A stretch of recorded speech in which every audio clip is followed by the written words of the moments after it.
नमस्कार साथियों, मैं मनीष पिवाल आप सभी का आपके अपने चैनल लर्न एंड शेयर में तहे दिल से स्वागत और अभिनंदन करता हूं। तो आज फिर से एक नए अध्याय के साथ मैं आप लोगों के बीच में आ चुका हूं और वो नया अध्याय कौन सा है? भूगोल का अध्याय 7 राष्ट्रीय अर्थव्यवस्था की जीवन रेखा है। अब ये सुनते आप लोगों को एक दिमाग में बहुत बड़ी टेंशन हुई होगी।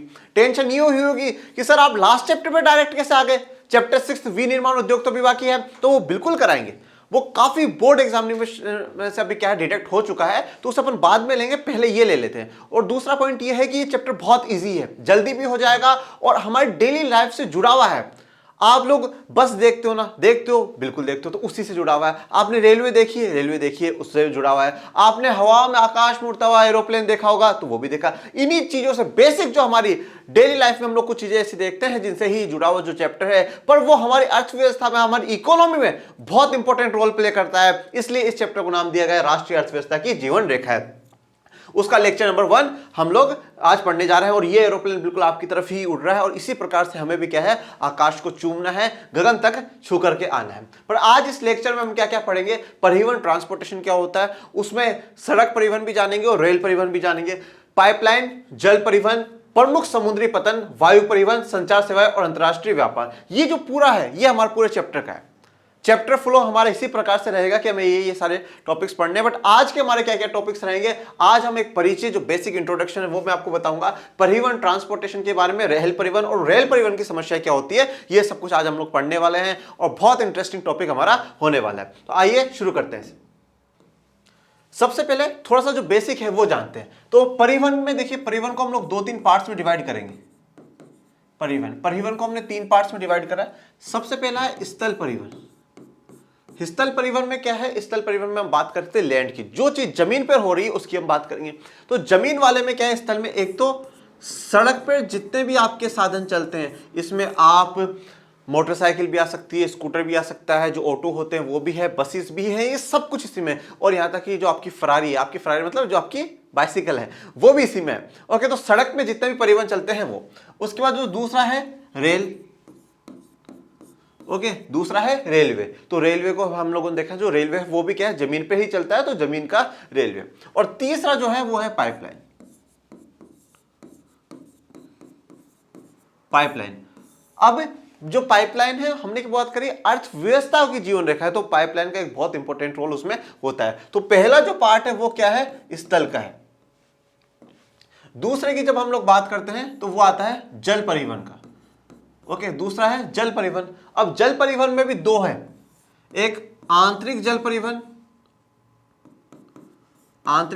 और दूसरा है समुद्री जल परिवहन।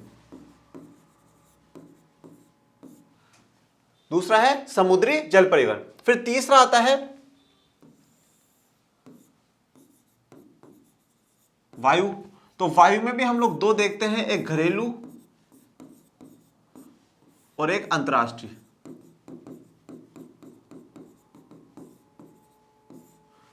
घरेलू में भी आपको 2 देखने को मिलेंगे, एक सार्वजनिक और एक निजी क्षेत्र। तो ये हमारा जो पूरे चैप्टर में हम परिवहन से, ट्रांसपोर्टेशन से रिलेटेड पढ़ने वाले, उसका एक चार्ट है।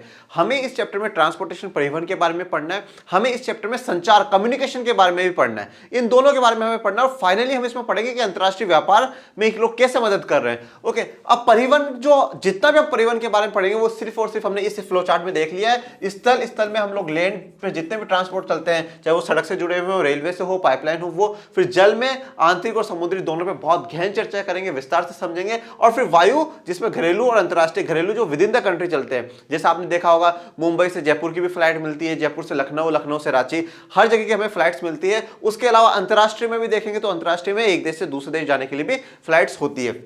घरेलू वाले में सार्वजनिक और निजी, सरकार की तरफ से भी चलते हैं और कुछ प्राइवेट की भी चलाए जाते हैं। ओके, तो बढ़ते हैं अब आगे। व्यापारी, सबसे पहले हम व्यापारी के बारे में जानते हैं कि व्यापारी होता कौन है। जो व्यक्ति उत्पाद को परिवहन द्वारा उपभोक्ताओं तक पहुंचाते हैं उन्हें व्यापारी कहा जाता है। वेरी इंपॉर्टेंट बात, जो व्यक्ति उत्पाद मतलब जो प्रोडक्ट हम खरीदना चाहते हैं, उस प्रोडक्ट को परिवहन के द्वारा पहुंचाएगा। कहां पहुंचाएगा? उपभोक्ताओं तक, हमारे तक पहुंचाएगा, उसको हम लोग क्या कहेंगे? व्यापारी कहेंगे। तो अब मुझे एक बात बताओ, जो उत्पाद जिसने बनाया, ओके, वो किस में था? द्वितीय क्षेत्र में, पर परिवहन की मदद ले रहा है। तो परिवहन तो क्या है? सेवा है। और सेवा है ये किसमें है? तृतीयक क्षेत्र में। तो जो परिवहन का अगर बात आती है तो वो किसमें होगा? तृतीयक क्षेत्र में होगा। ये बात आप लोग ध्यान रखिएगा। मैं हमेशा एक ही चीज आप लोगों को समझाना चाहता हूं कि सामाजिक विज्ञान को कभी भी है ना रट्टाफिकेशन के हिसाब से हमें नहीं पढ़ना है। जो चीज जितना भी हमने जीवन में पढ़ा है सामाजिक विज्ञान में, हर चीज को इंटरलिंक करके चलिए, एक को दूसरे से जोड़ करके रखिए, तो आसानी हो जाएगी। जब अब आप परिवहन, हमने कहां पे ट्रांसपोर्टेशन के बारे में बात करी थी? याद करो, भारतीय अर्थव्यवस्था का क्षेत्रक अध्याय 2, उसमें मैंने आपको एक ट्रक की फोटो दिखाई थी। आज देखो उसके बारे में हम पूरा एक चैप्टर पढ़ने जा रहे हैं। ये व्यापारी शब्द आना कहां पर चाहिए था? अर्थशास्त्र में आना चाहिए था, पर आ कहां पे रहा है? इसमें आ रहा है। चैप्टर की हेडिंग देखो, राष्ट्रीय अर्थव्यवस्था की जीवन रेखा है। किसकी बात कर रहा है? अर्थव्यवस्था की बात कर रहा है। और अर्थव्यवस्था की जो पढ़ाई होती है उसी को तो अर्थशास्त्र कहते हैं, पर हम तो भूगोल में पढ़ रहे हैं। क्यों? क्योंकि ये विशेषता है, ये सुंदरता है सामाजिक विज्ञान की कि चारों जो विषय है ना एक दूसरे से जुड़े हुए हैं। अब आज इसमें आप पढ़ोगे कि भारत की पहली रेल 1853 में चल गई थी, अंग्रेजों के समय में। तो ये क्या है? ये इतिहास है, ये हिस्ट्री है। इसमें हम लोग पढ़ रहे हैं, हम इसमें पढ़ रहे हैं सरकार की कुछ कंपनियां, सरकार की कुछ एजेंसियां सड़कें निर्माण में योगदान दे रही है। ये क्या है? ये पॉलिटिक्स है, राजनीति है, वो हम इसमें पढ़ रहे हैं। तो ये इंटरलिंक्ड होना जरूरी है। हमें सिर्फ एक जगह बाध्य नहीं होना है, हमें बाउंड नहीं होना है, हमें जोड़ करके रखना है। तो व्यापारी क्या है? जो भी उत्पाद हुआ है उसको किसके? परिवहन के द्वारा, ट्रांसपोर्टेशन के द्वारा कहा उपभोक्ताओं तक पहुंचाता है, हम लोगों तक पहुंचाता है, वो क्या है? व्यापारी। अब जैसे मैंने यहाँ पे एक जो इमेज लगाई, बहुत सोच समझ के लगाई है। ये जो दो हाथ मिल रहे हैं, दो हाथ मिलने का मतलब क्या है? एक व्यापारी का और एक उपभोक्ताओं का, कि भाई व्यापारी और उपभोक्ता, व्यापारी सामान देगा, उपभोक्ता सामान लेगा। और ये कब पॉसिबल हो पाया? जब परिवहन हुआ, जब ट्रांसपोर्टेशन हुआ है। नहीं तो सोचो एक जगह से दूसरी जगह सामान किस प्रकार से पहुंच पाते? नहीं पहुंच पाते। ये ट्रांसपोर्टेशन बेहतर हुआ तभी तो जाकर के हमें अच्छी चीजें मिल जाती है। आज चाइना का सामान हम भारत में ले लेते हैं, हमारा सामान यूरोप में जा रहा है, अमेरिका में जा रहा है। तो हमारे बिल्कुल, आप ये सोचो एक राज्य से दूसरे राज्य पहुंचने में कितना समय लग जाता अगर ये ट्रांसपोर्टेशन नहीं होता था। वो सिर्फ और सिर्फ जिस एरिया में रहते हैं वहां तक ही व्यापार सीमित हो जाता है, पर अब वो वाली बात नहीं है। तो व्यापारी वह है जो व्यक्ति उत्पाद को परिवहन द्वारा, ट्रांसपोर्ट के द्वारा क्या उपभोक्ताओं तक पहुंचाते हैं, उन्हें व्यापारी कहते हैं। एक देश के विकास की गति वस्तुओं तथा सेवाओं के उत्पादन के साथ उनके एक स्थान से दूसरे स्थान तक वहन, मूवमेंट की सुविधा पर भी निर्भर करना पड़ता है। वेरी इंपॉर्टेंट बात इन्होंने बोली है। विकास की गति के लिए, विकास की गति के लिए हमने विकास अर्थशास्त्र में पढ़ा। विकास क्या है? प्रगति होना, सुधार होना, यही विकास है। विकास के लिए एक बहुत इंपॉर्टेंट मापदंड हम लोग मानते हैं, that is GDP, gross domestic product, सकल घरेलू उत्पाद। इसके बारे में हम लोगों ने पढ़ा। सकल घरेलू उत्पाद में क्या आता है कि जो भी चीज हमारे देश की सीमाओं के अंदर उत्पादित करी जाएगी उसका बाजार मूल्य एक वर्ष के अंदर जो भी होगा उसे हम लोग क्या बोलेंगे? सकल घरेलू उत्पाद। तो बाजार मूल्य कब होगा? जब सर उनका क्या होगा? उत्पादन होगा। जब उनका उत्पादन होगा तभी तो मार्केट में बेचेंगे, बाजार मूल्य आएगा। तो पहले जरूरी क्या है? उत्पादन करना, प्रोडक्शन करना, यह पहले जरूरी है। पर सिर्फ और सिर्फ मैं आपसे इतना पूछना चाहता हूं, क्या प्रोडक्शन कर देना काफी है? क्या सिर्फ उत्पादन करके रख देना काफी है? क्या नहीं, वो उत्पादन कर करके एक जगह से दूसरी जगह भेजा जाए और फिर उसको बेचा जाए। कोई भी व्यापारी, कोई भी उत्पादक अगर कोई काम कर रहा है तो वो इसीलिए कर रहा है कि वो उस चीज को बेचेगा, उसे मार्केट में लेकर के जाएगा। पर जब मार्केट में जाने के लिए अगर पैदल पैदल एक राज्य से दूसरे राज्य में से लेकर के जाएगा तो भैया दिन बीत जाएंगे, सामान नहीं जाएगा। ओके, तो इसलिए जरूरी क्या है कि बेहतरीन ट्रांसपोर्टेशन हो। तो उत्पादन, किसी भी वस्तु या सेवाओं का उत्पादन होना जरूरी है, बहुत आवश्यक है, आधार है उत्पादन होना। परंतु उनको और भी बेहतरीन जल्दी से पहुंचाने के लिए हमें किस चीज की जरूरत है? परिवहन की, वहन की, मूवमेंट होना भी उनका बहुत जरूरी है। यह भी हमारे लिए बहुत जरूरी है। तो विकास की गति में अगर देश का विकास करना है तो वस्तु और सेवाओं का उत्पादन होना बहुत आवश्यक है, परंतु उसके लिए परिवहन की बेहतरीन सुविधाएं और एक अच्छा परिवहन यह जरूरी है, यह आवश्यक है अगर आपको ग्रोथ करनी है तो। और यह परिवहन किस में आ रहा है? तृतीयक क्षेत्र में आ रहा है। और हमने देखा है कि भारत में किस प्रकार से तृतीयक क्षेत्र का महत्व समय के साथ बढ़ा है। वस्तुओं तथा सेवाओं का लाना ले जाना पृथ्वी के 3 महत्वपूर्ण क्षेत्रों पर किया जाता है, स्थल, जल, वायु। ठीक है, अब वस्तु और जो भी सेवा है उसको 3 क्षेत्रों से लाया जा सकता है। या तो स्थल, लैंड के द्वारा, भाई सड़क से आपने ट्रक में कोई सामान रख दिया, वो एक जगह से दूसरी जगह पहुंच जाएगा। रेलवे में जो मालगाड़ी चलती है उसमें सामान रख दिया, एक जगह से दूसरी जगह पहुंच जाएगा। आप कभी बाजार में जाते हो, ज्यादा सामान हो जाता है तो आप ऑटो करते हो, रिक्शा करते हो, उसमें आपने सामान रख दिया, वो हो गया। या उसके अलावा जल के द्वारा भी आपने देखा होगा बड़े बड़े जहाजों में सामान ले जाया जाता है। हम लोगों ने अब भी भूमंडलीकृत विश्व का बनना खत्म कर रहा है, उसमें हमने पढ़ा मांस का निर्यात जहाज में, जानवरों को जहाज में ले जाया जा रहा है, मांस में रेफ्रिजरेटर आ गया तो उसके द्वारा सामान ले जाया जा रहा है। और वायु के द्वारा भी काफी सामान, वायु के जो यान होते हैं जैसे हवाई जहाज है उनके द्वारा भी क्या है काफी सामान ले जाया जाता है। परिवहन का यह विकास संचार साधनों के विकास की सहायता से ही संभव हो सका है। अब इंपॉर्टेंट बात है, संचार क्या है? संचार का मतलब होता है इंग्लिश में कम्युनिकेशन।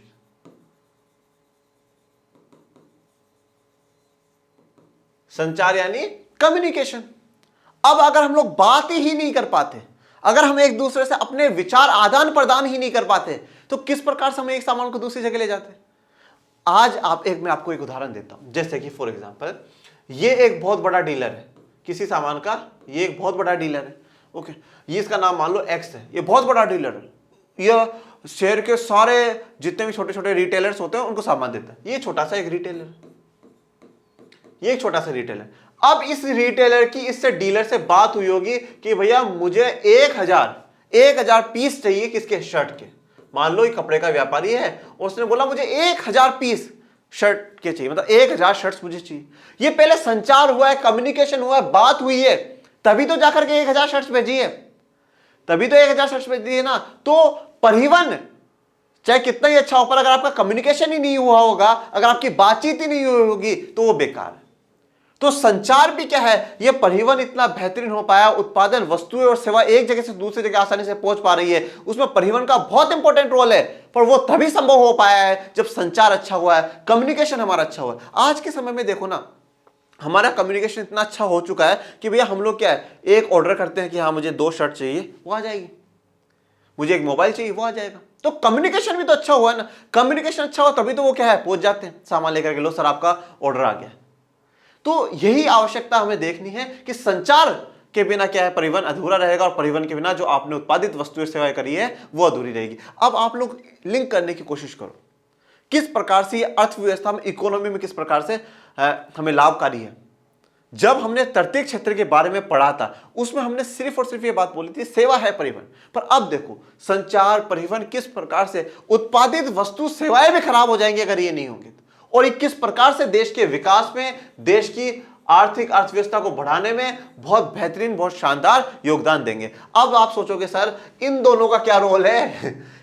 इन दोनों का क्या रोल है विकास में? तो रोल तो बहुत है सभी का। सभी मानव, सभी इंसान, सभी जीव ईश्वर की संतान है, सभी एक समान होने चाहिए, किसी के साथ मन में किसी प्रकार कोई भेदभाव नहीं होना चाहिए। तो मैं यहाँ पे ये दर्शाना चाहता हूँ, ये दोनों बात कर रहे हैं, कम्युनिकेशन कर रहे हैं, इनकी पार्टी हो रही है, क्या हो रही है, इनकी पार्टी चल रही है।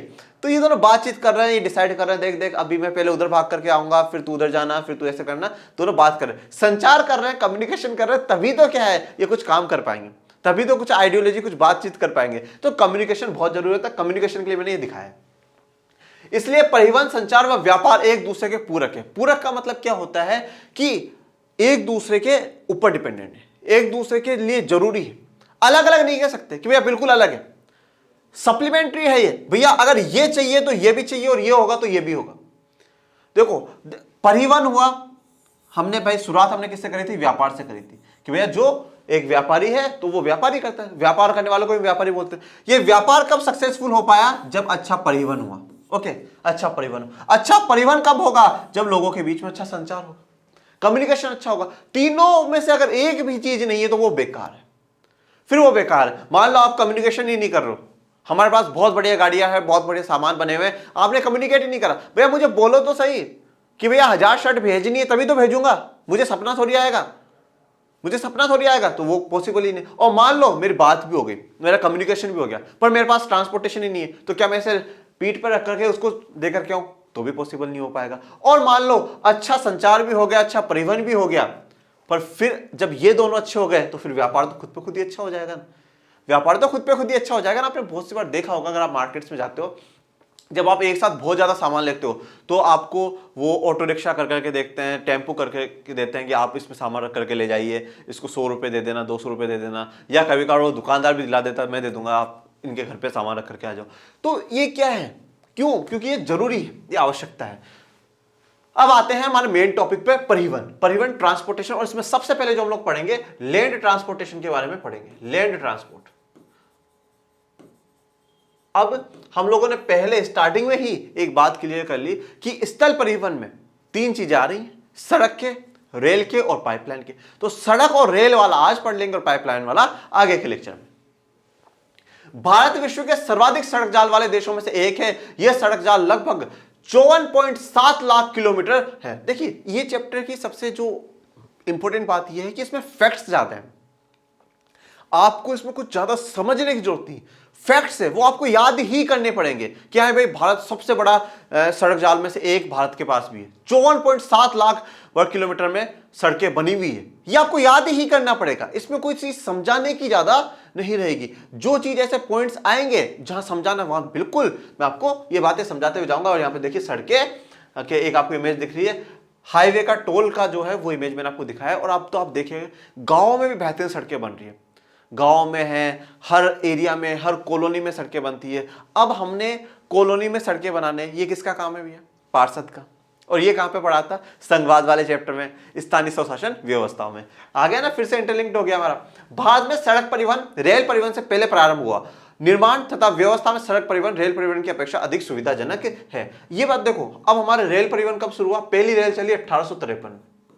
पहली रेल कब चली, 1853। पर भैया बस गाड़ी ये तो बहुत पहले से चलते आ रहे हैं। बस गाड़ी भी नहीं चली होगी तो वो जो ऊंट गाड़ी ऐसे चलने वाली है वो चल गई होगी, बैलगाड़ी चली होगी, ये सब सड़क पे ही तो चल रहे हैं। तो सड़क परिवहन का जो निर्माण हुआ और उसकी जो व्यवस्था शुरुआत हुई वो रेलवे से भी पहले हुई। और हम ये कह रहे हैं अभी यहां पर कि रेलवे के ज्यादा तुलना में सड़क परिवहन क्या है, सुविधाजनक है। पर अब आजकल की जनरेशन क्या करती है, अगर गाड़ी हाथ में आ गई तो इसे भगाते हुए ले जाएंगे, ना तो खुद की चिंता है, ना घर वालों की चिंता है, और जो सामने जिससे जाकर के भिड़ते हैं ना उसकी चिंता है, ना उसके घर वालों की चिंता है। तो लोगों को लगता है सड़क पे तो कितने एक्सीडेंट होते हैं। तो अगर आप लोग भी व्हीकल्स यूज करते हैं ना तो प्लीज प्लीज उसे ज्यादा स्पीड मत दीजिए, आराम से चलाइए। और अच्छा ड्राइवर वो नहीं होता जो गाड़ी को तेज भगाता है, अच्छा ड्राइवर वो होता है कि ज्यादा से ज्यादा फंसे ट्रैफिक में से भी निकाल करके गाड़ी आगे ले जाए। और आगे ले जाने के लिए जल्दबाजी कभी नहीं होती, आराम से चलाई जाती है। तो सड़क की जो सुविधाजनक है, परंतु उसे हम लोगों ने बेकार कर दिया, हम लोगों ने बिल्कुल खराब कर दिया। हम गाड़ियां भगाते हैं, लोग नशा कर करके गाड़ियां भगाते हैं। लोगों को आज तक मुझे ये चीज समझ में नहीं आई, लोग हेलमेट क्यों नहीं लगाते। वो सोचते हैं हमारे बाल खराब हो जाएंगे। अरे भाई जीवन खराब हो जाएगा अगर थोड़ा सा भी एक्सीडेंट हो गया। हमें पुलिस वालों से नहीं डरना है, वो तो हमारे ही लोग हैं। पर अगर मान लो कि भगवान ना करे कोई दुर्घटना घट गई तो फिर क्या होगा, हमारे परिवार के बारे में सोचो। तो आप हेलमेट को पुलिस के डर से मत लगाया करो, अपने डर से लगाया करो कि हमारी जान ना चली जाए। आप सोचिए अगर हम एक अच्छा हेलमेट लगाते, अगर हमारा एक्सीडेंट भी होता है ना तो बहुत हद तक हमारे जो है एक्सीडेंट से हमारा बचाव होता है। तो इसलिए आप इन चीज़ों से बचो। ये फालतू का जो दिखावा है ना कि हो मैंने ऐसे बाल खड़े कर लिए हैं, देखो अब मैं जा रहा हूँ, ऐसा लगता है घर में दो करंट ही लगवा करके आया हूँ और मेरे बाल ऐसे खड़े हो गए, मैं वो बाल दुनिया को दिखाते हुए जाऊंगा। वो देखे या ना देखे दुनिया, किसी दिन ऊपर पहुंच गए ना तो फिर दुनिया देखेगी और बोलेगी अच्छा इंसान था, ठीक है भगवान ने गलत करी पर ठीक है अच्छा इंसान था, बस। और आपके जीवन चला जाएगा व्यर्थ, ठीक है। तो इसलिए हेलमेट लगा लिया करो। रेल परिवहन की अपेक्षा सड़क परिवहन की बढ़ती महत्ता निम्न कारणों से। अब सड़क परिवहन क्यों इंपोर्टेंट हो रहा है, क्यों उसकी इंपोर्टेंस बढ़ रही है, उसके कारण जानते हैं। सड़कों की निर्माण लागत बहुत कम है। देखो रेलवे को जो हम लोग बनाते हैं उसकी जो कॉस्ट है वो बहुत ज्यादा है। पहले ट्रैक बिछाओ, पूरा एरिया, काफी एरिया हमें खाली करवाना पड़ता है। अब सड़क तो क्या है, सड़क तो घर भी बने हुए तो उसके बीच में से सड़क निकाल दी, पर रेलवे के लिए हमें काफी एरिया खाली करवाना पड़ता है। लंबी मतलब आप मुख्यतः देखो आउटसाइड्स में ज्यादा रेलवे ट्रैक्स बिछाए जाते हैं, तो वहां रेलवे ट्रैक बिछाना एक लागत है, जो कॉस्ट है रेलवे की वो ज्यादा होती है। अपेक्षाकृत उबड़ खाबड़ व विच्छिन्न भूभागों पर सड़कें बनाई जा सकती है। देखो अब हम रेलवे का जब पढ़ेंगे ना तो हम देखेंगे कि ज्यादा हाइट्स पे जो ऊंचाइयों पर है वहां पर हम रेलवे नहीं बिछा सकते, उबड़ खाबड़ इलाके वालों पे हम रेलवे नहीं बना सकते, परंतु सड़क लाइनें आपको मिल जाएगी, सड़कें आपको बिल्कुल मिल जाएंगी। ऊपर ऐसे बिल्कुल ऊंचाई में भी जाते जाते आपको सड़कें मिल जाएंगी और सड़कों पे आपको बिल्कुल ट्रांसपोर्टेशन आपको चलता हुआ नजर आएगा। अधिक ढाल प्रवणता तथा पहाड़ी क्षेत्रों में भी सड़कें निर्मित की जा सकती है, तो यही बात मैंने अभी आपको बताई। अपेक्षाकृत कम व्यक्ति, कम दूरी व कम वस्तुओं के परिवहन में सड़क मितव्ययी है। कम व्यक्ति, अगर आपको कम लोग ले जाने हैं, अब मान लो मुझे भाई 5 जनों के साथ मुझे कहीं जाना है, तो 5 जनों के लिए पूरी एक ट्रेन तो ले जाने की क्या जरूरत है भाई, एक गाड़ी ले लो, किसी गाड़ी में चले जाओ, 4 व्हीलर कर लिए, हम चले गए। तो कम लोगों के लिए और कोई कम दूरी है तो आराम से हम लोग, बहुत इस चीज का बेसिक बात है ना भैया। अगर मुझे थोड़ा सा 30-40 किलोमीटर कहीं जाकर के आना है, ठीक है, तो मैंने गाड़ी उठाई, मैं जाकर के आ गया, मैं ट्रेन का मैं वेट ही नहीं करूंगा मैं कि भाई ट्रेन आएगी वो मुझे छोड़ेगी, नहीं, कम दूरी के लिए और कोई कम वस्तु है। तो अब कम वस्तु के लिए ऐसा तो है नहीं भाई मैं मार्केट में गया और मैंने सोचा लाओ अब ये सामान वहां ट्रेन में रखूंगा, ट्रेन वाले उस जगह उतार देंगे, फिर वहां से मैं घर ले जाऊं, नहीं, मैंने अपना एक ऑटो रिक्शा करा, उसमें सामान रखा और घर पे पहुंच गया डायरेक्ट। ये मितव्ययी मतलब अच्छी है, एक ठीक है कि हम रेलवे की तुलना में इन कामों में ज्यादा बेहतर है। और जहां पर भैया ने क्या कर दिया, इन्होंने थम्स अप कर दिया कि हाँ सड़कें क्या है, ज्यादा अच्छी है। यह घर घर सेवाएं उपलब्ध करवाता है तथा सामान छटाने व उतारने की लागत भी अपेक्षाकृत कम होती है। तो ये घर घर की सेवाएं देते हैं, जैसे कोरियर वाले भैया हैं। तो अभी कोरियर वाले भैया भी किस पर आए, ट्रेन लेकर के तो आए नहीं है, या तो अपनी मोटरसाइकिल, या पहले तो जो कोरियर जो पोस्टमैन होते थे वो साइकिलों पर आते थे। ये घर घर जाकर के सेवा दे पा रही है ना, घर घर जाकर के आराम से सेवा दे पाती है कि भैया घर पे गए, आज ऑटो रिक्शा हम लोग करते हैं वो हमें घर पे उतार देता है, कोई गाड़ी हम व्हीकल करते हैं वो हमें घर पे उतार देता है। तो घर घर की सेवाएं देती है और उनकी लागत भी कम होती है। सड़क परिवहन अन्य परिवहन साधनों के उपयोग में एक कड़ी के रूप में भी कार्य करता है, जैसे सड़कें, रेलवे स्टेशन, वायु व समुद्री पतनों को जोड़ती है। अब देखो मान लो मुझे कोई बहुत ज्यादा दूर की दूरी करनी है, मैं वो दूरी रेलवे से तय करना चाहता हूं, मैं रेल में जाना चाहता हूं, परंतु रेलवे स्टेशन पर कौन पहुंचाएगा, सड़क परिवहन ही पहुंचाएंगे मुझे किसी बस से, मुझे रिक्शा से, मुझे मोटरसाइकिल से जाना पड़ेगा। मान लो कि मुझे किसी वायुयान से जाना है, हवाई जहाज से जाना है, तो भी मुझे एयरपोर्ट के लिए यही काम आएंगे। समुद्री पतनों कोस्ट पे पहुंचाने के लिए अगर भाई कोई सामान है और हवाई जहाज में वो रखवाना है, तो वो पहले किस में है, वो पहले सड़क के रास्ते होते हैं, सड़क परिवहन से ही आकर के समुद्री पतनों पर रखा जाएगा। मतलब ये क्या है कि जो तीनों है, हम जल वालों को, समुद्री पतनों को, रेलवे स्टेशनों को, इन सबको अगर देखेंगे तो इनके बीच की कड़ी क्या है, सड़क परिवहन है। सड़क परिवहन है, स्थल परिवहन मत लिख देना, स्थल परिवहन में तो रेलवे भी आ रहा है, पर सड़क परिवहन है, सड़क पे जो चलने वाले जितने भी हैं ये सभी इसी का काम कर रहे हैं, ये तीनों को जोड़ रहे हैं। अगर हमें रेलवे स्टेशन भी जाना है तो मैं उसका यूज करूंगा, मुझे अगर एयरपोर्ट जाना है तो भी उसका यूज करूंगा, ऐसा। बाद में सड़कों की सक्षमता के आधार पर इन्हें निम्न 6 वर्गों में वर्गीकृत किया गया है। सक्षमता मतलब कैपेसिटी, उनकी सक्षमता, वो कितनी कैपेसिटी है, कितनी कैपेबल है, और थोड़ा सा एक उनका स्टैंडर्ड की हाँ भाई ये बेटर क्वालिटी की, फिर ये थोड़ी सी कम, थोड़ी सी कम, और एक उनका थोड़ा सा उन पर ज्यादा गाड़ियां चलती है, इन पर कम, इस प्रकार से 6 वर्गों में बांटा गया है। सबसे पहले स्वर्णिम चतुर्भुज महाराजमार्ग, गोल्डन क्वाड्रिलेटरल सुपर हाईवेज। दूसरा है राष्ट्रीय राजमार्ग, नेशनल हाईवेज। तीसरा है राज्य राजमार्ग, स्टेट हाईवेज। फिर है जिला मार्ग, जिसे डिस्ट्रिक्ट रोड भी बोल सकते हैं, अन्य सड़कें, अदर रोड्स, और एक है सीमांत सड़कें जिन्हें हम लोग बॉर्डर रोड्स भी बोलते हैं, जिसमें हम आगे पढ़ेंगे BRO के बारे में, बॉर्डर रोड ऑर्गेनाइजेशन, ठीक है, उसके बारे में हम लोग पढ़ेंगे सीमांत सड़कें। सबसे पहले जानते हैं स्वर्णिम चतुर्भुज महाराजमार्ग, गोल्डन क्वाड्रिलेटरल सुपर हाईवेज।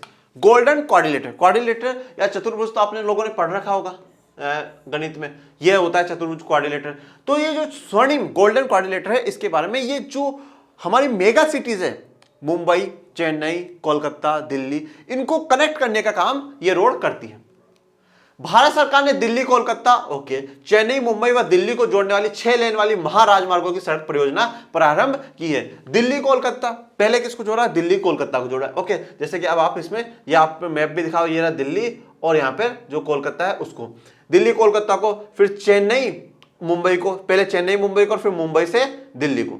अब देखिए ये दिल्ली, अब जब दिल्ली से ही मुंबई आ रहे हैं तो बहुत सी जगह रास्ते में, बीच में बहुत सी जगह आ रही है, दिल्ली हो रहा है, जयपुर आ रहा है, अहमदाबाद आ रहा है, सूरत आ रहा है, और फिर मुंबई, और अब मुंबई के बाद फिर यहाँ से भी आ सकते हैं, तो चेन्नई भी आ जाएगा, मैसूर भी आ जाएगा, और इसमें देखिए आगरा, लखनऊ, पटना, गया, धनबाद और हावड़ा, और फिर कलकत्ता, ऐसे कर करके इस प्रकार से इन्होंने क्या कर दिया, दिल्ली को कोलकाता से, चेन्नई को मुंबई से, और फिर दिल्ली से जोड़ दिया। तो अब यहाँ पे क्या है, आप ये देखो, ये हमारे देश की मेगा सिटीज है, दिल्ली, मुंबई, कोलकाता और चेन्नई, ये चारों हमारी मेगा सिटीज है, पहली बात। दूसरी, मेगा सिटीज का मतलब होता है वहां की जनसंख्या भी थोड़ी ज्यादा है, और थोड़ा सा हम ये मानते हैं कि डेवलप्ड के टर्म में भी, विकास के मामले में भी ज्यादा है। दूसरा ये देखो, ये आपको चारों ओर देखने को मिल जाएगी, ये बिल्कुल दक्षिण में, ये थोड़ा सा, ये भी वैसे तो मुंबई भी दक्षिण में, पर ये आप पश्चिम वाले इलाके से देखो कि पश्चिम में आ जाएगी, ये सेंटर में है, और ये पूर्व में हो जाएगा। तो मतलब जो चारों दिशाएं हैं देश की, उनको भी एक साथ कनेक्ट करने का काम आसानी से हो गया।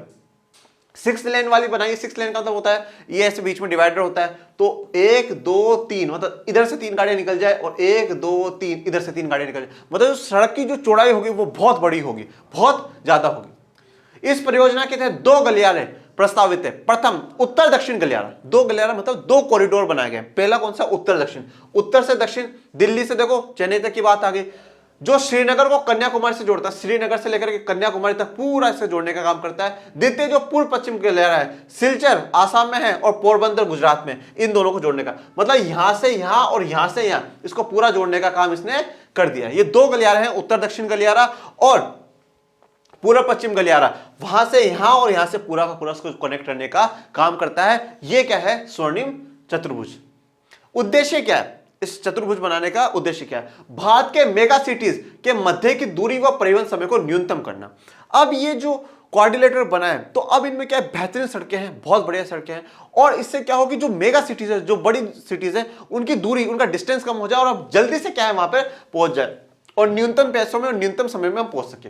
यह राजमार्ग परियोजना भारत के राष्ट्रीय राजमार्ग प्राधिकरण NHAI के अधिकार क्षेत्र में आती है। NHAI की फुल फॉर्म है national highway authority of India. Okay, सरकार की एजेंसी है ये, उसके अंडर में ही ये गोल्डन क्वाड्रिलेटर वाला आता है। स्वर्णिम चतुर्भुज वाले जो सड़कें हैं वो इसी के अंडर में आते हैं, NHAI के अंडर में आते हैं। ये मैंने एक NHAI की आपको फोटो दिखाई है, एक लोगो मान सकते हैं आप उस पर, जिसपे लिखा हुआ भारतीय राष्ट्रीय राजमार्ग प्राधिकरण NHAI, और एक सड़क इसमें से बीच में से जाते हुए दिखाई है। ये पॉइंट्स इंपॉर्टेंट है, आपसे पूछ सकता है कि कौन सा सड़क कौन से के द्वारा बनाया जाता है। फिर आते हैं राष्ट्रीय राजमार्ग या नेशनल हाईवे की तरफ। राष्ट्रीय राजमार्ग देश के दूरस्थ भागों को जोड़ते हैं, ठीक है, जो फिर राष्ट्रीय राजमार्ग जो देश के दूर दूर भागों पर है उनको जोड़ने का काम करते हैं। यह प्राथमिक सड़क तंत्र है जिनका निर्माण व रख रखाव केंद्रीय लोक निर्माण विभाग CPWD के अधिकार क्षेत्र में आता है। वो किसके अंडर में था? NHAI। ये वाला किसके अंडर में? CPWD, ठीक है, केंद्रीय लोक निर्माण विभाग। आपने कभी बहुत बार PWD या CPWD के नाम सुने होंगे। आगे हम लोग PWD के बारे में पढ़ेंगे। PWD राज्य का होता है और जहां C लग गया केंद्र, सेंट्रल, वो केंद्र सरकार के अधीन होता है। अनेक प्रमुख राष्ट्रीय राजमार्ग उत्तर से दक्षिण तथा पूर्व से पश्चिम दिशाओं में फैले हैं। बहुत से राष्ट्रीय राजमार्ग है, आप बहुत बार देखते होंगे NH8, NH2, NH, जब आप हाईवे पर चलते हो ना, बहुत बार बोर्ड लगा होता है NH8, NH10 ऐसे, तो नेशनल हाईवे लिखा हुआ होता है वो, और काफी उत्तर से दक्षिण और पूर्व से पश्चिम। दिल्ली व अमृतसर के मध्य ऐतिहासिक शेरशाह सूरी मार्ग राष्ट्रीय राजमार्ग संख्या 1 के नाम से जाना जाता है। जो दिल्ली से अमृतसर के बीच का जो राजमार्ग है उसे किसके नाम से जाना जाता है? NH1 के नाम से जाना जाता है। यह क्वेश्चन भी आपके बन सकता है कि NH1 कहां से कहां तक है, तो दिल्ली से अमृतसर है, और इसका नाम दिया हुआ है कौन सा? शेरशाह सूरी मार्ग है। यह भी आपको ध्यान रखना है। तो NH1 ये भी एक थोड़ा सा इंपॉर्टेंट बन जाता है, एग्जाम के पॉइंट ऑफ व्यू से पूछा जा सकता है। ये बेसिकली MCQs में ज्यादा क्वेश्चन उठ सकते हैं, MCQ वाले में, 1 मार्क्स वाले में, उनमें पूछे जा सकते हैं सब कुछ। फिर आते हैं राज्य राजमार्ग स्टेट हाईवेज पे। राज्यों की राजधानियों को जिला मुख्यालयों से जोड़ने वाली सड़कें राज्य राजमार्ग कहलाती है। अब देखो, जैसे कि मान लो कि लखनऊ है, लखनऊ क्या है? यूपी की राजधानी, यूपी की राजधानी। अब उसमें बहुत से क्या है? जिला है, जिले हैं, बहुत से जिले हैं भैया, शायद 50 के अराउंड या जितने भी जिले हैं यूपी में वो है। अब जैसे मान लो कि भैया लखनऊ से क्या है, अगर आपको झांसी जाना है तो झांसी के लिए भी जोड़ दिया, फिर अगर आगरा जाना है तो आगरा के लिए, ठीक है, गोरखपुर तो गोरखपुर के लिए, मथुरा मथुरा, ऐसे करके अलग अलग भैया जो केंद्र, जो राजधानी है राज्य की, उससे लेकर के बाकी जितने बड़े शहर हैं, जितने भी जिले हैं, डिस्ट्रिक्ट्स हैं, उन जगह को जोड़ने का काम कौन करता है? राज्य राजमार्ग करता है। राज्य तथा केंद्र शासित क्षेत्रों में इनकी व्यवस्था तथा निर्माण का दायित्व राज्य के सार्वजनिक निर्माण विभाग का होता है, जिसे हम लोग क्या कहते हैं? PWD। तो NHAI आ गया, CPWD आ गया, और अब PWD भी आ गया। ये ध्यान रखिएगा, अगर PWD लिखा हुआ है वो किसके अधीन है? वो राज्य सरकार के अधीन, और CPWD लिखा हुआ वो किसके अधीन है? केंद्र सरकार के अधीन है। फिर आते हैं जिला मार्ग पे। ये सड़कें जिले के विभिन्न प्रशासनिक केंद्रों को जिला मुख्यालय से जोड़ती है। अब देखो, अब एक जिले में क्या होते हैं? बहुत से गांव भी होते हैं, छोटे छोटे कस्बे भी होते हैं, छोटे छोटे और नगर भी होते हैं। जिला बहुत बड़ा है। देखो, सबसे बड़ा जो यूनिट है वो है देश, ओके, उससे छोटी यूनिट होती है राज्य। फिर एक राज्य को और भागों में बांटा जाता है, इसे हम लोग कहते हैं जिला, और जिले को फिर और छोटे छोटे, आप देखोगे कोई पंचायत है और अलग अलग चीजों में बांटा जाता है। जिला सबसे छोटी यूनिट के रूप में देखते हैं, और फिर उसके अंदर और छोटे गांव है। तो जो जिला मुख्यालय है उसको जितने प्रशासनिक केंद्र उन सबसे जोड़ने का काम करती है यहाँ पे। और ये काम कौन करती है? ये काम करती है जिला परिषद। इन सड़कों का दायित्व किसका? जिला परिषद का, जैसे यहाँ पे लिखा हुआ जिला परिषद अजमेर। फिर आते हैं अन्य सड़कें। इस वर्ग के अंतर्गत वे सड़कें आती हैं जो ग्रामीण क्षेत्रों तथा गांवों को शहरों से जोड़ती है। तो ग्रामीण क्षेत्रों में ये सड़कें बनाई जाती है और गांवों से शहरों को जोड़ने का काम जो है वो किसमें? अन्य सड़कों में, अदर रोड में आ जाता है। प्रधानमंत्री ग्रामीण सड़क परियोजना, ये बहुत बार आपने सुना होगा, प्रधानमंत्री ग्रामीण सड़क परियोजना। परियोजना का मतलब होता है प्रोजेक्ट। इस परियोजना के कुछ विशेष प्रावधान है जिसमें देश के प्रत्येक गांव को प्रमुख शहरों से पक्की सड़कों, वे सड़कें जिन पर वर्ष भर वाहन चल सके, द्वारा जोड़ना प्रस्तावित होता है। ओके, तो इस परियोजना के तहत यह बात की जाती है कि प्रत्येक गांव को जो प्रमुख शहर है, आसपास के जो प्रमुख शहर है, उनसे जोड़ा जाए। और कैसी सड़कें बनाई जाए? पक्की सड़कें। पक्की सड़कों की परिभाषा यह है कि जो वर्ष भर वाहन चल सके, पूरे साल वाहन चल सके, मतलब ना वो बारिश में खराब हो, ना वो सर्दी में खराब हो, ना गर्मी में खराब हो, किसी भी चीज में खराब नहीं हो। वो बढ़िया सड़कें हमें बनानी है, अच्छी क्वालिटी वाली जो सड़कें, जैसे गांवों से बीच में से जो सड़क निकल रही है, वो सड़क की मैंने आपको एक इमेज दिखाई है। फिर आती है सीमांत सड़कें। सीमांत सड़कें का मतलब है बॉर्डर रोड्स, ठीक है, जो बॉर्डर्स पे हमारे बनाई जाती है। भारत सरकार प्राधिकरण के अधीन सीमा सड़क संगठन है जो देश के सीमांत क्षेत्रों में सड़कों का निर्माण व उनकी देखरेख करता है। सीमांत मतलब बॉर्डर्स पे, किसके बॉर्डर्स पे? जो हमारा देश है उसके बॉर्डर्स पे क्या है? सड़कें बनाई जाती है। यह संगठन कब बना? 1960 में बनाया गया, जिसका कार्य उत्तर तथा उत्तर पूर्वी क्षेत्रों में सामरिक महत्व की सड़कों का विकास करना है। भैया ये इंडिया है हमारा, तो ये उत्तर वाला और ये उत्तर पूर्वी, इन वाले इलाकों में क्या करना है? सड़कों का निर्माण करना है। इन सड़कों के विकास से दुर्गम क्षेत्रों में अभिगम्यता बढ़ी है तथा यह इन क्षेत्रों के आर्थिक विकास में भी सहायक हुई है। तो बॉर्डर्स पे क्या होता है? बॉर्डर्स पे भी क्या आसानी से एक जगह से दूसरी जगह हम लोग जो भी हमारे वेपन है वो ले जा सके, उसके लिए ये संगठन बनाया गया जो वहां सड़कों को बनाता है। और अभिगम्यता का मतलब है एक्सेसिबिलिटी बढ़ी है हमारी, हम आसानी से क्या है अप्रोच कर सकते हैं, पहुंच सकते हैं, ये बात। अब यहां तक हमारा था स्थल परिवहन में पहला सड़क परिवहन। सड़क परिवहन की जितनी अच्छाई थी, सड़क परिवहन के जो 6 भागों में बांटा गया सड़कों को, वो भी हम लोगों ने देख लिया। अब आता है हमारा रेल परिवहन या रेलवे ट्रांसपोर्ट जिसे हम लोग कहते हैं। भारत में रेल परिवहन वस्तुओं तथा यात्रियों के परिवहन का प्रमुख साधन है। देखिए, आप आज भी चाहिए ये बात मानिए कि सड़कों पे चलने वाली बसें ये सब हैं, वो परिवहन बहुत इंपॉर्टेंट है, बहुत जरूरी। पर फिर भी अगर आज भी लोग अगर चूज करते हैं ना कि अगर भाई मुझे कहीं जाना है, तो रेलवे को जरूर चूज करते हैं। कारण क्या है? एक तो जो किराया है ना, वो किराया बहुत कम होता है रेलवे का। आप एक बस में जाएंगे उसका किराया और एक रेलवे का किराया में बहुत अंतर होता है, रेलवे का किराया कम होता है। दूसरी बात क्या होती है? रेलवे की जो कुछ फैसिलिटीज ऐसी होती है, बहुत फैसिलिटीज हमें, भैया अब मान लो कि किसी का पेट खराब हो और अगर वो बस में जा रहा हो तो बीच बीच में बस को रुकवाएगा क्या? नहीं ना। पर अगर यही बात मान लो कि अगर वो ट्रेन में जा रहा है और उसका पेट खराब है, तो उसको ट्रेन को रुकवाने की जरूरत नहीं है, खुद चला जाए और वो जाकर के आराम से अपने पेट को सही कर करके आ सकता है। ओके, तो फैसिलिटीज है, वो फैसिलिटीज इसी में आपको क्या है? खाने पीने के लिए आपको पेंट्री कार का आपने नाम सुना होगा, वो भी आप लोगों को मिल जाता है। एक किराया इसका आसान है, तो हम मानते हैं कि सस्ती होती है ट्रेन, रेलवे। दूसरा ये है कि आपको एक अच्छी बिल्कुल सेफ जगह ले जाकर के आपको एक प्लेटफॉर्म पर वहां पर उतार दिया जाएगा। वहां पर आपको साधन, वहां से आगे के जो सड़क परिवहन है वो भी आपको मिल जाएंगे। मतलब आज भी ज्यादातर जो लोग हैं उनकी जो चॉइस होती है वो यात्रियों की ही होती है कि हम यात्री ही, अगर यात्री हैं तो हम ज्यादा किसको प्रेफर करें? रेलवे को प्रेफर करें। और रेलवे में आपके पास क्लास के हिसाब से ऑप्शन है। अगर आपके पास पैसा कम है, आप बिल्कुल जो नॉर्मल डब्बे होते हैं उनमें जाए। आपके पास थोड़ा सा अच्छा पैसा है तो आप रिजर्वेशन करा करके स्लीपर वाले में जाए। और आपके पास बहुत ही ज्यादा पैसा है तो आप एयर कंडीशन में जाए। एयर कंडीशन की भी 3 कैटेगरी होती है, AC, first AC, second AC और थर्ड एसी। फर्स्ट एसी तो हर किसी के लिए अलाउड नहीं होती है, तो वीआईपीओ के लिए होती है। सेकंड एसी में जाओ, थर्ड एसी में जाओ। कम पैसा है तो थर्ड एसी में, और भी ज्यादा पैसा आपके पास तो सेकंड एसी में जाओ। सफर के बिल्कुल आनंद लेते हुए जाओ। और शताब्दी और राजधानी एक्सप्रेस में अगर आप सफर करते हो तो बिल्कुल ऐसा महसूस होता है कि जीवन में राजा महाराजा तो हम ही हैं। आपसे 5 बार तो पूछने आएंगे, सर क्या लेंगे क्या नहीं लेंगे। तो बिल्कुल, तो रेलवे की काफी सुविधाएं लोगों को अट्रैक्ट करती है।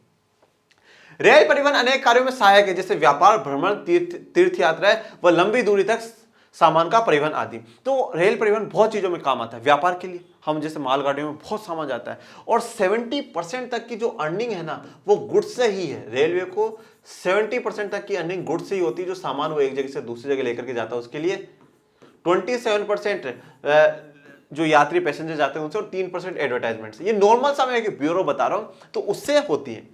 और फिर भ्रमण, भ्रमण मतलब अगर आप कहीं घूमने जा रहे हैं तो घूमने जाने के लिए भी लोग वक्त ज्यादा चॉइस करते हैं। वो किसको करते हैं? ट्रेन को ही करते हैं। ट्रेन में गए, एक जगह उतरे, दूसरी जगह जाते हैं, वहां घूम फिर करके फिर वापस ट्रेन में बैठ जाते हैं, फिर दूसरी जगह चले जाते हैं।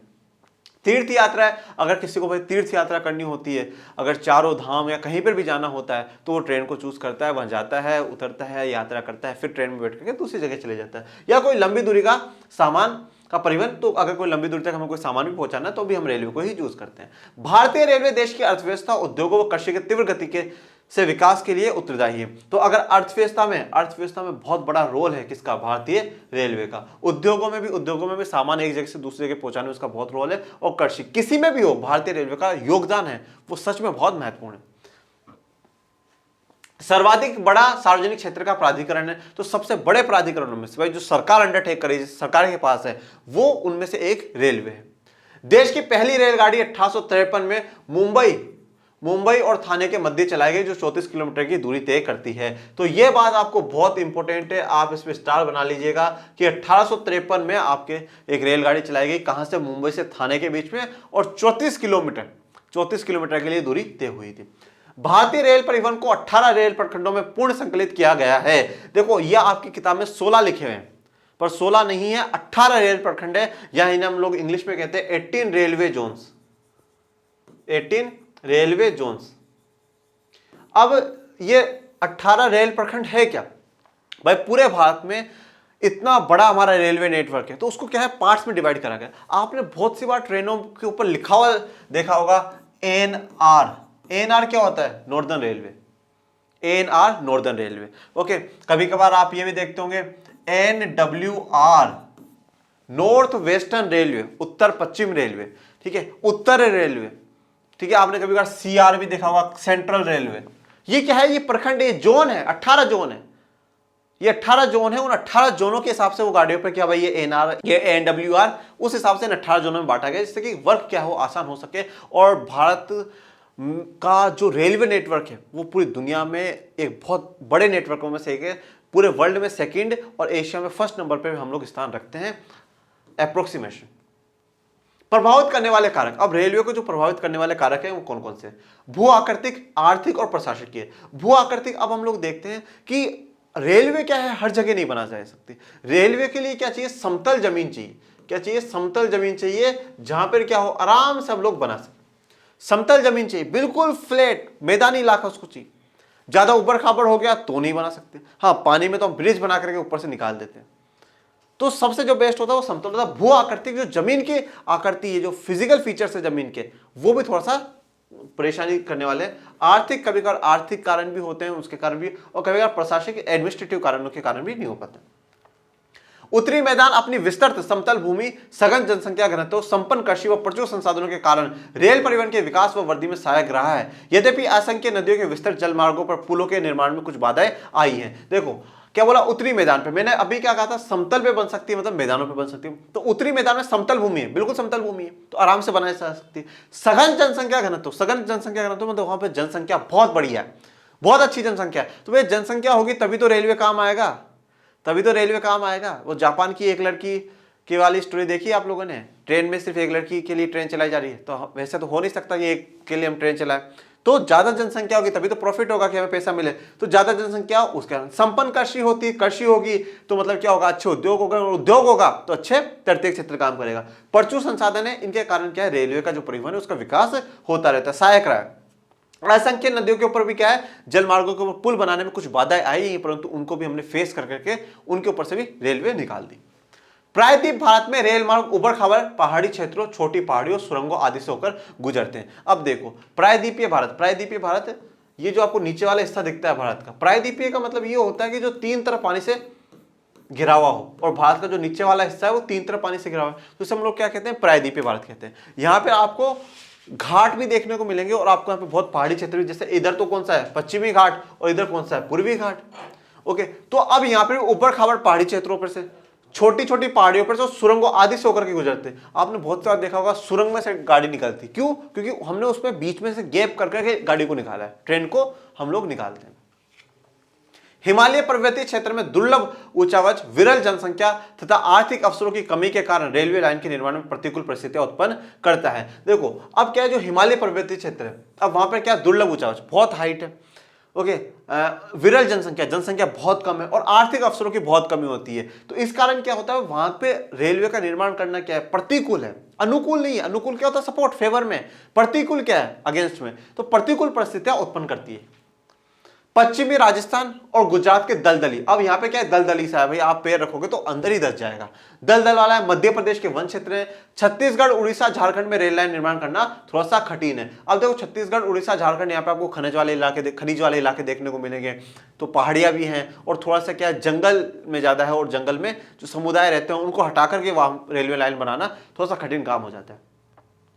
सह्याद्री तथा उसके सनिध क्षेत्र को भी घाट या दर्रों के द्वारा ही पार कर पाना संभव है। सह्याद्री क्या है, सह्याद्री जैसे अभी मैंने यहाँ पर कहा था कि घाट है, ये कौन सा, पश्चिमी घाट है। इसी पश्चिमी घाट को सह्याद्री कहा जाता है और सह्याद्री का मतलब होता है माउंटेन ऑफ पेशेंस। पेशेंस मतलब धैर्य, धैर्य वाले पर्वत हैं, इसलिए सह्याद्री कहा जाता है। सह्याद्री तथा उसके सनिध क्षेत्र जो उसके आसपास वाले क्षेत्र हैं, उन्हें घाट या दर्रों के द्वारा, दर्रा क्या होता है, जैसे मान लो ये पहाड़ है, इस पहाड़ के बीच में से ये रास्ता है, ये जो रास्ता जाएगा इसे हम लोग क्या कहते हैं, दर्रे कहते हैं, पासिस कहते हैं। ओके, जैसे कि आपने दशरथ मांझी साहब, सच में वो इंसान भी एक मिसाल है लोगों के लिए, जो सोचते हैं ना मैं क्या कर सकता हूं। एक इंसान बिल्कुल एक हथौड़ी छीने लेकर के उसने पूरे पहाड़ को रास्ता बना दिया। खुद के ऊपर तो विपदाएं आई जो आई, परंतु कभी सरकार का भी समर्थन मिल रहा है, नहीं मिल रहा है, और आज वही मार्ग दशरथ मांझी के ऊपर है। ये होती है सक्सेस, ये होती है सफलता। गजब है, ग्रेट, सल्यूट। तो दरों से पास हो सकता है। यद्यपि यहाँ असंख्य समस्याएं भी हैं, जैसे भूस्खलन तथा किसी किसी भाग में रेलवे ट्रैक का धंसना आदि। तो यहाँ पे भूस्खलन क्या होता है, लैंडस्लाइड होता है। लैंडस्लाइड मतलब जैसे ये मान लो ये पहाड़ है, अब यहाँ से मान लो कोई पत्थर टूट करके नीचे गिरना, तो ये क्या कहलाता है, भूस्खलन कहलाता है। और कभी कभार हमने देखा कि रेलवे ट्रैक्स धस भी जाते हैं, मतलब नीचे दब जाते हैं। अब और समस्याएं देखते हैं। बहुत से यात्री बिना टिकट यात्रा करते हैं, ये तो भारतीयों की खासियत है, और बिना टिकट के यात्रा कर करके इतने गर्व से कहते हैं टिकट लिए क्या वैसा आपने, वहां लिए, अरे साहब कौन लेता है, कौन सा टीटी चेक करेगा, कोई चेक नहीं करने वाला। तो बहुत से लोग तो बिना टिकट ही यात्रा करते हैं, ये भी दुविधा है। रेल संपत्ति को हानि पहुंचाते हैं, ठीक है, कभी कुछ तोड़ देंगे, जो वॉशरूम्स होते हैं उनमें वॉश बेसिन तोड़ देंगे, वो कुछ कर करके आते हैं, पर कुछ हानि कर करके आते हैं। चोरी जैसी समस्याएं भी पुण्यतः समाप्त नहीं हुई है। चोरी की तो ये स्थिति है, थर्ड एसी और second AC third AC second AC में भी आप बताओ कैसे लोग बैठते होंगे। हम मान करके चलते हैं कि बिल्कुल हाई स्टैंडर्ड वाले लोग बैठते होंगे। ओके, वहां से भी चदरें गायब हो जाती है, कम्बल गायब हो जाती है क्या है भाई मतलब सरकार हमारी है, मैं मानता हूं सरकार हमारी है, हम ही ने सरकारों को चुना है, बिल्कुल सही बात है, पर इसका मतलब ये नहीं है कि सरकार का जो सामान है, जो देश की संपत्ति है, वो उठा करके आप लेकर के आ जाओ, ये बिल्कुल भी नहीं करना चाहिए। तो चोरी जैसी समस्या भी अभी पूर्णतः समाप्त नहीं हुई है।